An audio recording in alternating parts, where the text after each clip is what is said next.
Mr. President. Senator from Kansas. Mr. President, thank you. First day of spring, National Ag Day, a perfect time, a fitting time to address the Senate on something that I think is really important and something that is frustrating to me and to the people I represent. American agriculture is at a crossroads, a pressure point. Things are really challenging for those who provide our food, fuel, and fiber. There's record-level volatility in the farm economy, and farm income is falling by the most significant amount of all time. We ought to be providing certainty to those who provide our food.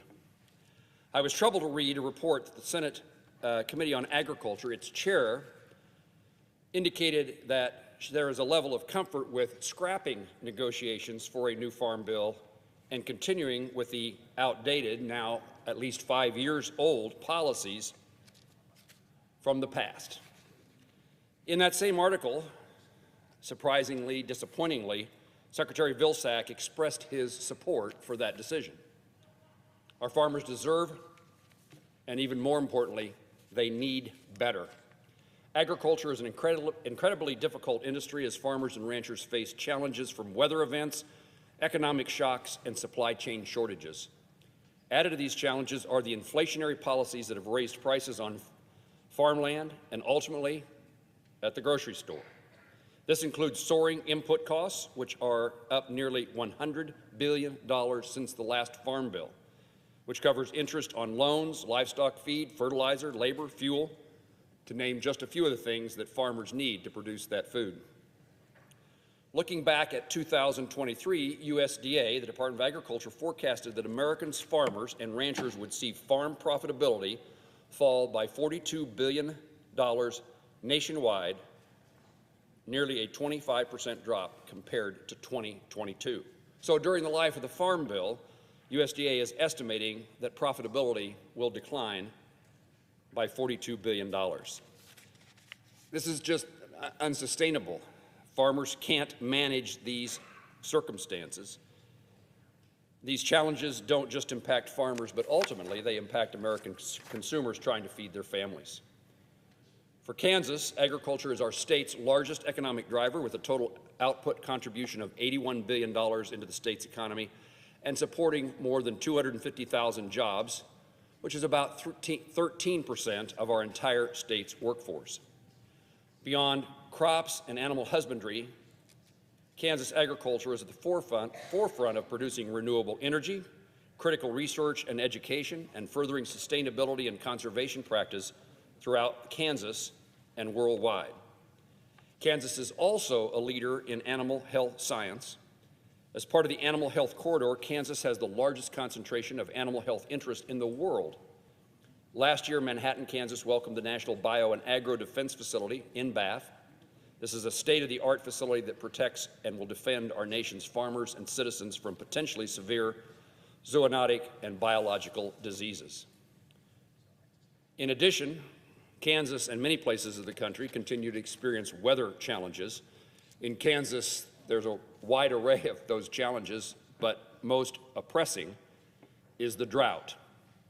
We need to address drought through mitigation and resiliency. On Monday this week, yesterday, I was in Liberal, Kansas for the 2024 Ogallala Summit. Ogallala is an aquifer that about the western third, western fourth of our state, along with 6 other states, is a huge component of the agricultural economy. This event, this conference I attended in Kansas, brought stakeholders from across the High Plains region and beyond to discuss and learn about water management practices. How do we do better in preserving our assets, and how do we conserve and utilize more efficiently that great asset? Key conservation, research, and education programs are authorized in the Farm Bill, including USDA's Natural Resource Conservation Service, which provides technical assistance and conservation programs like the Conservation Reserve Enhancement Program. In previous Farm Bill years, I've led the effort to maximize that program, called CREP, on the upper the Arkansas River basin to reduce the amount of groundwater used for irrigation, improve groundwater levels, increase stream flows in the Arkansas River, and protect water quality in our region.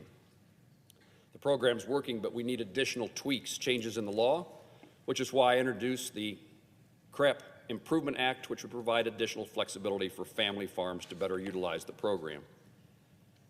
In Kansas, landowners view access to the Ogallala as their lifeblood and the core of their rural communities, and are committed to conserving and replenishing the Ogallala.